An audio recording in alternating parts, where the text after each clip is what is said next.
Hello and welcome to another episode of The Shanks Show Hello. with Andrea Ferguson and Shanka Ponsale. And that is me. I always put Andrea first, most always. Am I not a gentleman, Andrea? Well, now you're just a rebel. A rebel?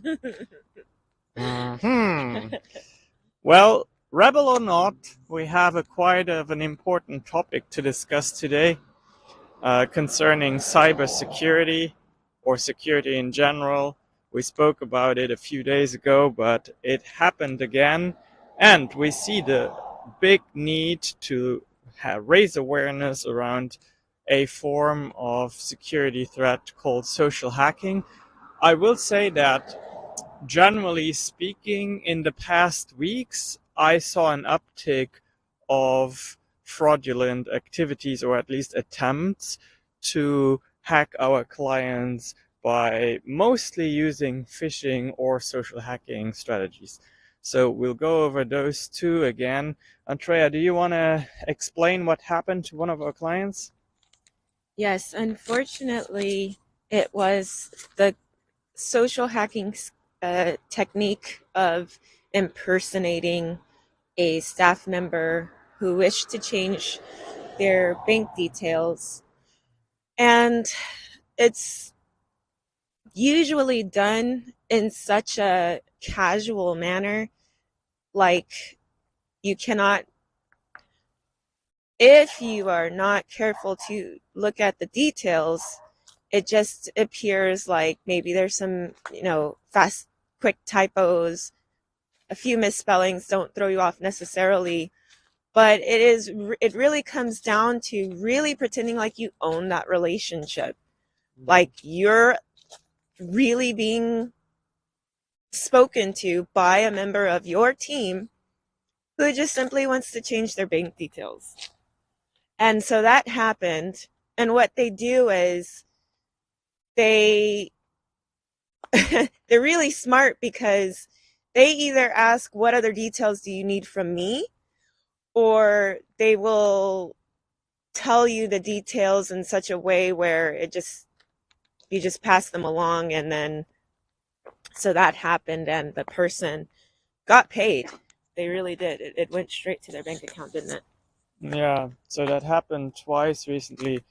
And what happened was that an email came in to the chief administrator saying exactly what Andrea mentioned. Hey, can you change my bank account?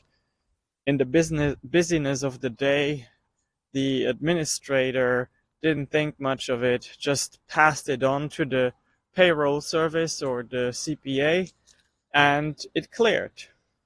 So in this case, the email, however, showed the correct first and last name of the employee And the title. and the title And the phone number, maybe. and the phone number. So all of that can be found on the website. What they do is they go to your team page, they look at, okay, this person is likely upper level management, this person is likely an employee, and now we're going to say, okay, let's say the employee's name is called John Smith.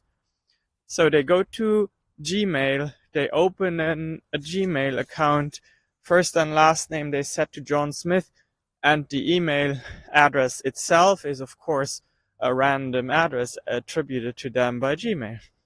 And then they go and send that email off. So, what can you do? Well, Andrea? Well, at first, before we get to that point, I want to talk a little bit about human vulnerability and how that was never previously a part of cyber attacks, was it, Shankar? Yeah, correct. Because it's not technically a cyber failure. No security system here. It's just sheer manipulation. Yeah, it's manipulation. It is a bunch of human errors chained together.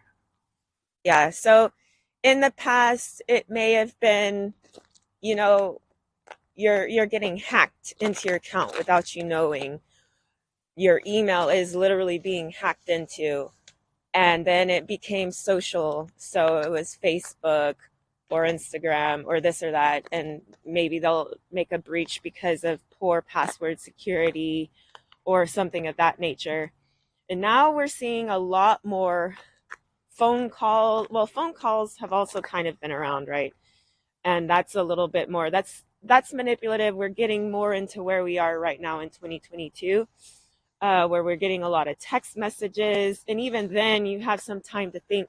But for whatever reason, the one that really, really seems to be working right now is the email impersonator, the imposter impersonating a staff member.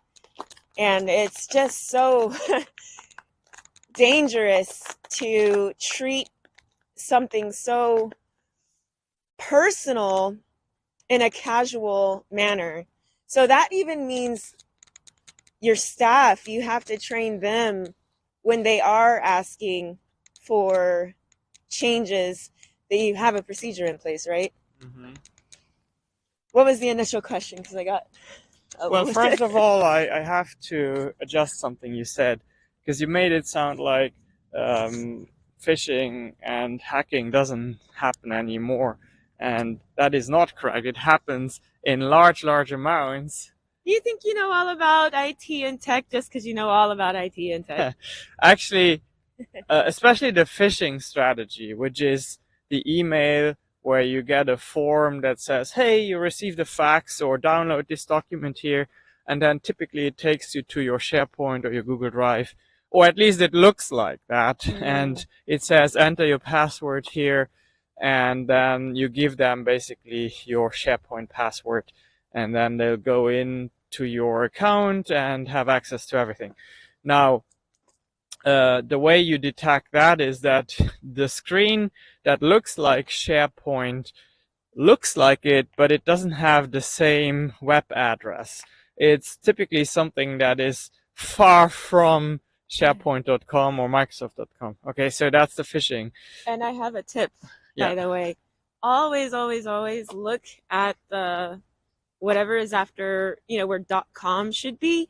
I think a huge indicator is if it's .mx, you have to ask yourself why Microsoft would do that. Why would Google do that? Why would Apple do that? Why would Yahoo do that? And I mentioned those specific companies because those are the most impersonated companies. And so .mex is Mexico. It's not always like that, but it's generally that's the convention, isn't it? Well, they often use .coms or .nets too, and then they use a spelling error in, for example, Microsoft. They would buy a domain name that says Microsoft, for example. Mm-hmm. Yeah, and then you're not paying attention, and it happens easily. But let me go back to what you can do. So have forms in place that employees need to use, even if you're a small team. I know it feels weird telling your employee you have to use that form, you have to sign it, the form is approved by the company, and then you have to scan it in and hand it in, or whatever the case may be. And then so that's the first barrier, or the first security feature you should have in place. The other step is your payroll company or your CPA, whoever does payroll, they also need to always question the bank account change. And ideally, they need to get approval not from the company's administration, but from the person, him or herself. At the very least, have, again, that hand-signed form. Yep. So I just also wanted to note that if there is any suspicion, of course, ask the person. Always verify with the person. Yep. But another thing you can do is just a quick Google search. In this case, the victim's bank account was in an entirely different state. Now, it doesn't mean we can't have bank accounts wherever we want, especially here in the US, but you got to ask, okay, is Ohio really where I need to send this sudden change in bank details? Do I really need to send it here? Yeah. And the thing is that no matter how smart we are about these things, when we are busy and we have a second to look at the email, we just want to get forwarded to the payroll service, and really just deal with more important things, if you will. That's how this happens. It happens. Complete exploitation, Yeah. because we know that's again human vulnerability. Uh We huh. know that everybody is pressed for time. Yep. But I just say, because in this case, there was a little bit of, it seems like it's suspicious, but maybe someone else did the email on their behalf. And it's like, Mhm. well, okay, you know, I know it sucks to take a little bit more time, but we all have to start doing it, because the reason I mentioned 2022 is because I have never seen in our company this many types of the same phishing attempt, right? Yeah. And actually, if you think about it, I was impersonated to Oh you. yeah. Yep. I mean, you sat next to me. Yeah. We're still small enough to know Mhm. this is not possible, or this is a style of writing that that person would never Doesn't fit use. the person at Yeah. all. Or like they sit next to me or in the office adjacent to me every day. Why would they send a weird email? But Mhm. again, the larger the companies, And the busier you are, right, and maybe you all work remotely and distributed, or you travel a lot, that's entirely possible it and is. plausible. It's so sad. So yeah, I Oh, and think. I almost got taken for a ride too with Huh. the remember when the Facebook, there was an ad on Facebook and I clicked on it, which again, this is why I totally say double down. If you are at your company or your employees are using company equipment, you never know. So be wary of things that just seem suspicious or too good to be true, or you want to do everything quick. That's a really big indicator. If everything has to be done like yesterday, just take a moment to pause. But I was on Facebook, I saw an ad, I clicked it, I said, wow, I'm not even in the jewelry, but this is like half the price, and I really like what I see. It's Disney, and everybody trusts Disney. So the site looked completely legit. And then you told me to scroll down where you knew there would be no privacy policy. And sure enough, there was no privacy policy. There comes a school bus. And yeah, I would say even I, working in a tech company, was very close, very, very close to forking over $150, $300 because I was going to save so much money, right? So Hmm. I don't think anybody should feel bad about it, and that's not our point at all either. When we say to take time or to have these measures in place, it truly is because we're empathetic and sympathetic and just want you to be secure in your company. And so that's why Shankar especially has a lot of tips, because you can't imagine how many times we deal with this in a day. You just can't imagine. Yep, exactly. So just in summary, have processes in place, use forms that are approved by your company, and accept no other way to communicate these changes. And Ooh, that's a big one. Why most, is that? well, because your imposter will most likely not know what form to use or not have access to the form. It's not impossible. Again, with a large company, these forms might leak, but it's just another step there that makes it a little less likely to happen. And then, honestly, the most important thing you can do is inform and educate your workforce. They always need to kind of be on the lookout for these red flags. And that is something your security team should do, I think, biannually, ideally. If you don't have anyone, by the way, we'd be more than happy to do that for you. Just reach out. We can hop on a Zoom call and just have a chat for about 15 to 20 minutes and educate your workforce on these things, because it will save you hundreds of thousands of dollars. Yeah, okay, so he's passed me the mic and now he wasn't ready for it, but I have one slight tangent. Okay. I am reminded of a time when I was so excited to speak. Hmm. It was virtual. It was in our Toastmasters club. Yeah. I was so excited. I prepared. It was one of the better speeches that I had given.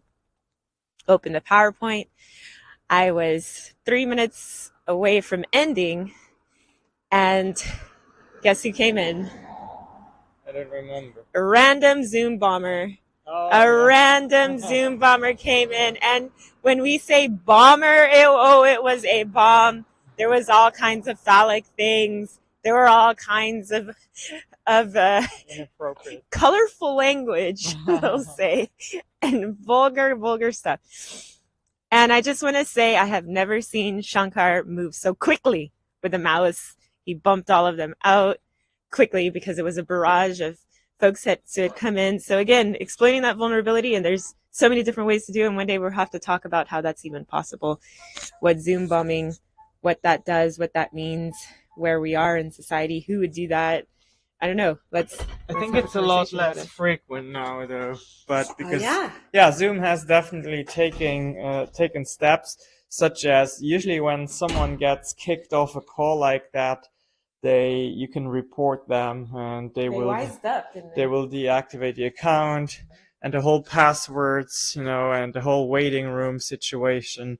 That is all to mitigate such a situation, because yeah, well, I think in this case we had a waiting room, but we just let one person in, I believe. Um, I'm not sure anymore. No, we must They not have what had. they Yeah, did was they took on names that seemed like they could be legit, yeah.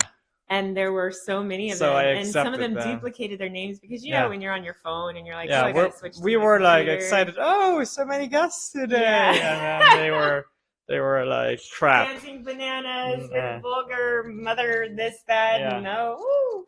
And they were turning up all the volume so I couldn't hear myself, taking over the screen. It was nonsense. It was shenanigans. It was crazy. Why did I mention that? Because Shankar, on top of being in law enforcement for as long as he has been, for years and years of training, I always, for those of you that know me, I always say Shankar is zen, not just like has zen or possesses or whatever. He is zen. He is just so zen, and he finds ways to really de-escalate situations and be able to handle security. If you're in a bind or something like that, you can call on him and he'll help you. And that's not just with security, that's with life. He just really knows how to take care of the situation. And again, if you have to reach out, don't be shy about it. Don't worry about it.